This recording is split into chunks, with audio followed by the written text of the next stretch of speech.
Hello, my name is Jennifer Shivers, and this is my presentation on my final paper for Ethics in the Digital Age class. I chose to research and write about Internet of Things. Most of you will know what the Internet of Things is, maybe not by name, but once I go through my presentation, you'll have a better understanding of what it is and realize that it's something that you utilize most likely on a day-to-day basis. Internet of Things is basically any physical object that can be turned on or used remotely as long as it has a wireless connection. It can be anything as small as a pill to as big as an airplane. It can be the whole physical object or a object within an object that has the Internet of Things. And basically what it is a computer chip that houses and stores data, giving you access to it. So, for example, an Internet of Things can be a lamp where you can turn it on and turn it off using a smartphone, or turning it on, from your office, on your way home, and you want the lights on when you get there.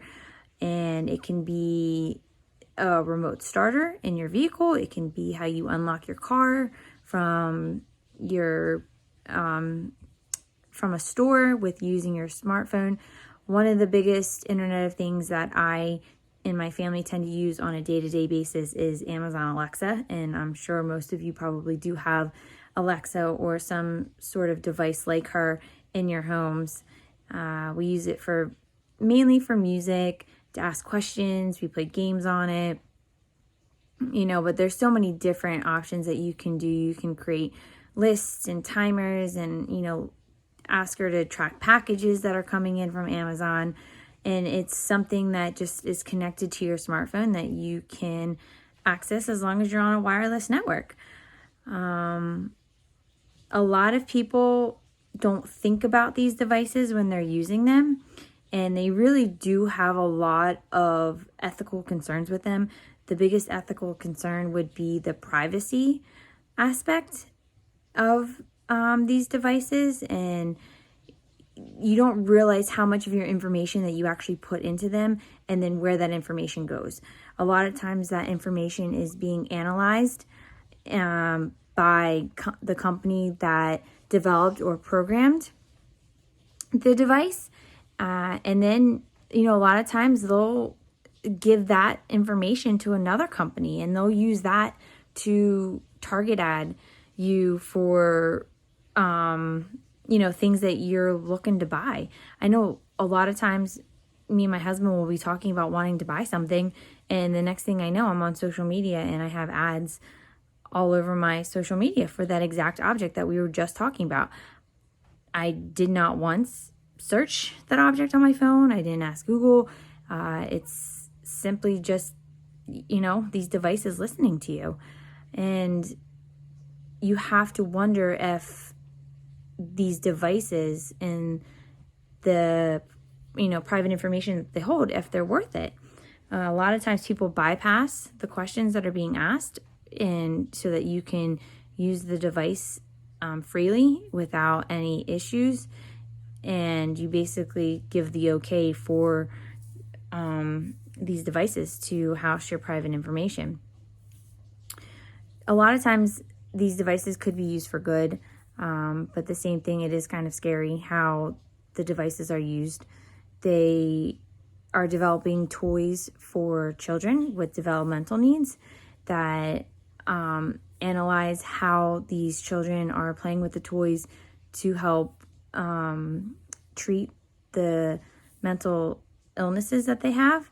And then they take that information and then they analyze it to try and come up with a cure on how they can fix the diseases, or at least find a way to make it easier for these kids to live, and how these devices can make their lives easier. So that's pretty much what the Internet of Things is. I think one of the biggest policies that could be put into place is that they are more strict on the information that they give to the users when they're developing these pieces. You got to make sure that you let the public know exactly what you're doing with their information, whether you have to, hit an agreement, before you use it, but it at least puts that responsibility on the end user to either choose to read about the information and give the okay to use their private information, or they can say no and maybe find a different way to use it and, limit the type of information that's being provided.